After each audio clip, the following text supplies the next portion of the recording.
तो भगवान का दूसरा विवाह किससे होता है? जामवंती जी से। भगवान जामवंती जी के साथ विवाह क्यों करते हैं?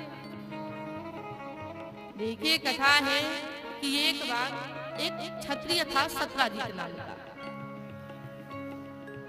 भगवान सूर्य का बहुत बड़ा भक्त था। खूब सूर्य भगवान की उपासना करता था। अब सूर्य भगवान उस पर बहुत प्रसन्न हुए और एक मणि दे दी। उस मणि का नाम था स्यमंतक मणि। उस मणि की विशेषता थी कि दिन में 10 घंटा पूजा करो और रात में 8 वर्ष सोना उस मणि से प्राप्त करो। अब सत्राजित मणि पाया, बहुत खुश हुआ। दिन में 10 घंटा पूजा करता था, रात में 8 वर्ष सोना प्राप्त करता था। अब धीरे धीरे सत्राजित धनी होने लगा। अब देखिए, एक दिन सत्राजित ने क्या किया कि उस मणि को अपने गले में पहन लिया और पहन करके चल दिया द्वारिका में। अब उस मणि में इतनी तेज है, इतनी चमक है कि द्वारिका में जितने लोग बैठे हैं तम विलोक्य जना दूरा तेज सा मुष्ट दृष्टया। उस मणि में इतना तेज है, इतनी चमक है कि जब लोगों ने उस मणि को देखा सबकी आंखें चौधियाने लगी। सब लोग सोचने लगे कि लगता है कि सूर्य भगवान उतर करके पृथ्वी पर आए। लेकिन जब भगवान कृष्ण ने वो मणि देखा तो भगवान उस मणि को पहचाना। तो भगवान ने सत्राजित से कहा कि काम करो, ये जो मणि है हमें दे दो, द्वारिका के खजाना में रखो, इससे लाखों लोगों की भलाई होगी। अब यहाँ सत्राजित मना कर दिया, कहने लगा कि ये मणि भगवान सूर्य ने हमें दिया है, मैं आपको क्यों दे दूं? अब सत्राजित मना कर दिया, अपने घर गया। अब देखिए, सत्राजित का भाई था प्रसेन। प्रसेन ने सत्राजित को कहा कि भैया एक दिन के लिए ये मणि हमें दे दो, ये मणि मैं अपने दोस्तों को दिखाऊंगा। अब सत्राजित उस मणि को प्रसेन को दे दिया।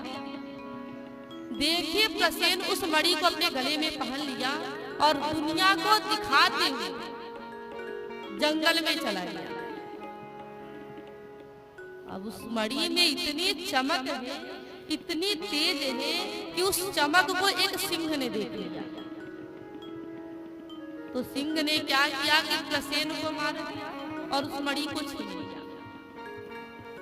अब सिंह उस मणि को लेकर के जा रहा था तो जामवंत जी उधर से आ रहे थे। जामवंत जी ने जब उस मणि को देखा तो जामवंत जी ने क्या किया कि सिर्फ सिंह को मार करके उस मणि को छीन लिया। और जामवंत जी उस मणि को लेकर अपनी गुफा में गए और उनकी बेटी है जामवंत। तो जामवंत जी ने उस मणि को अपनी बेटी को दे दिया। अब देखिए, यहाँ पर सत्राजित जब देखा कि मेरा भाई प्रसेन अभी तक नहीं आया, तो यहाँ सत्राजित जो है अब भगवान कृष्ण के ऊपर चोरी का कलंक लगा दिया। कहने लगा कि प्रायः कृष्णेन निहतो मणि जीवो वनम गतः भ्राता ममेति तच्छ्रुत्वा करणे करणे अज पंजला।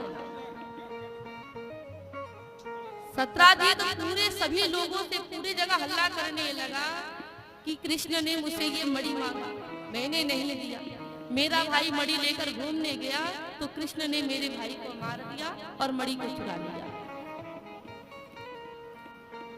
यहाँ भगवान कृष्ण के ऊपर चोरी का कलंक लग गया। विचार करिए, जो साक्षात नारायण है, साक्षात परमेश्वर है, लेकिन उनके ऊपर भी चोरी का कलंक लग गया। विचार करिए, हम और आप कौन है?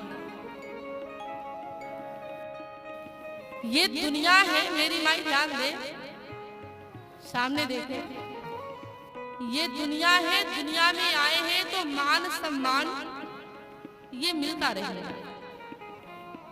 तो देखिए यहाँ पर भगवान कृष्ण के ऊपर चोरी का कलंक लग गया। अब धीरे धीरे ये बात फैलते हुए भगवान कृष्ण के पास आ गई।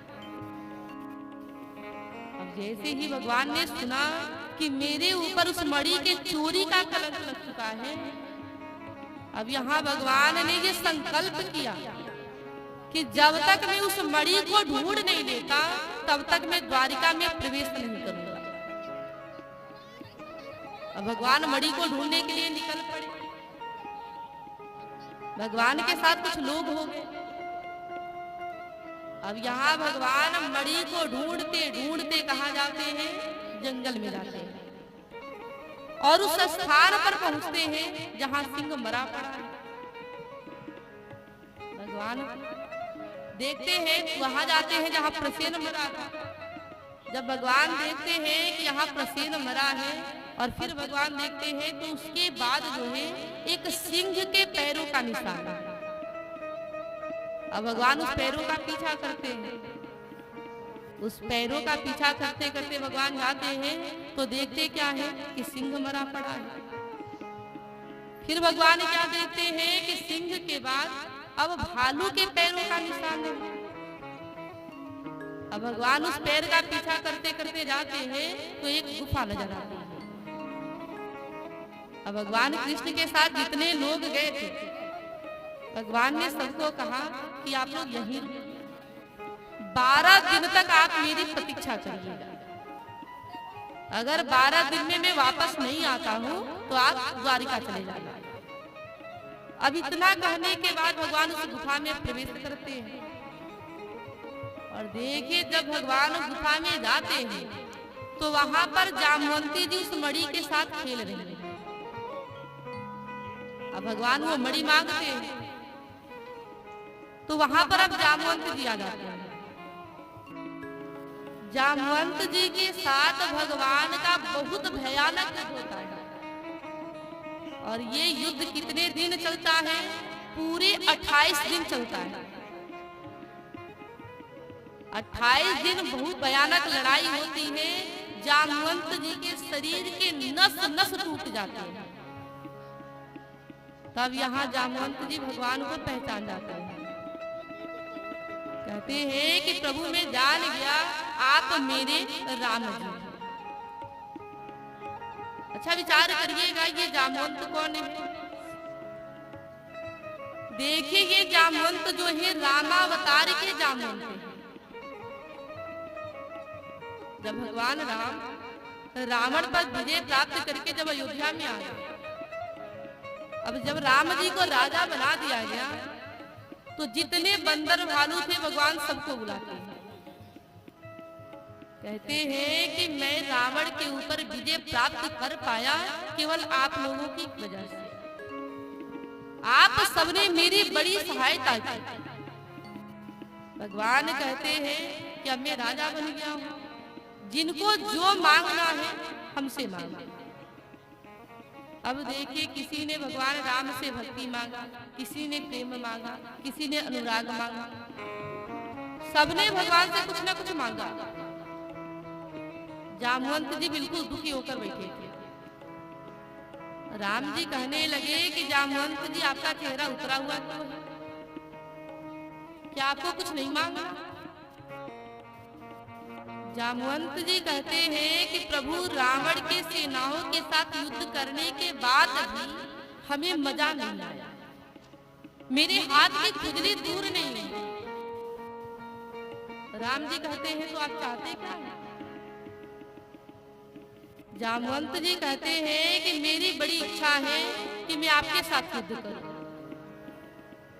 अब भगवान कहते हैं कि इस अवतार में ये संभव तो नहीं है, क्योंकि इस अवतार में मैं आपका स्वामी हूँ और आप सेवक हैं, और स्वामी सेवक के बीच में युद्ध होवे ये समाज पर गलत प्रभाव पड़ेगा।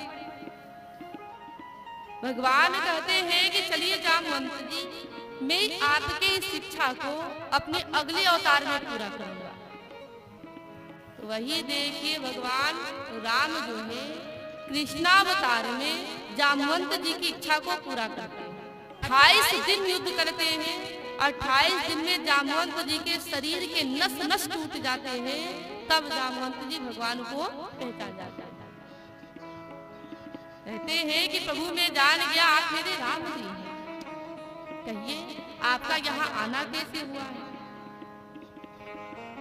भगवान कृष्ण कहते हैं कि देखो ये जो मणि है, इस मणि के चोरी का कलंक हमारे सिर पे लगा है।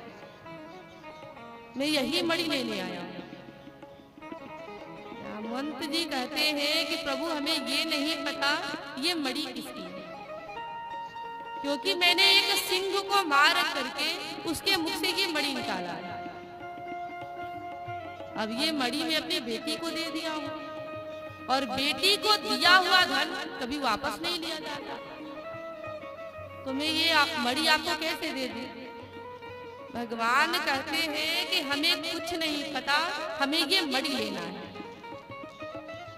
तब यहाँ जामवंत जी कहते हैं कि इसका एक ही उपाय है। आप एक काम करिए, मेरी बेटी है जामवंती, आप इससे विवाह करिए और दहेज के रूप में आप ये मणि अपने साथ ले जाइए। तो देखिए भगवान को तो वो मणि लेना है। तो यहाँ भगवान क्या करते हैं कि जामवंती जी से विवाह करते हैं और दहेज के रूप में वो मणि लेकर के आते हैं। अब भगवान द्वारिका में आते हैं, एक सभा लगाते हैं। अब सभा में सबको बुलाते हैं, 17 जीत को भी बुलाते हैं। 17 जीतम समाहूय सभायां राज सन्निधो प्राप्तिम चक्षाए भगवान मणिम तस्मै न्यवेदयत्। भगवान सभा में सबको बुलाते हैं और 17 जीत को जिस प्रकार भगवान ने मणि को प्राप्त किया ये सारी बात सबको बताकर उस मणि को अब 17 जीत को लौटाते हैं। अब देखिए यहाँ पर भगवान ने अपने सिर पर लगा हुआ कलंक मिटा दिया, लेकिन 17 जीत का जीना मुश्किल हो गया। 17 जीत जहां जाए केवल गालियां सुनने को मिले। सब लोग 17 जीत को गालियां देते कि देखो इसने भगवान कृष्ण के ऊपर चोरी का कलंक लगा दिया। क्या भगवान के पास कोई कमी है जो इसकी मणि चुराई? अब 17 जीत जहां जाए लोग वहां उसको गालियां देते। अब गाली सुन सुन के 17 जीत परेशान हो गया।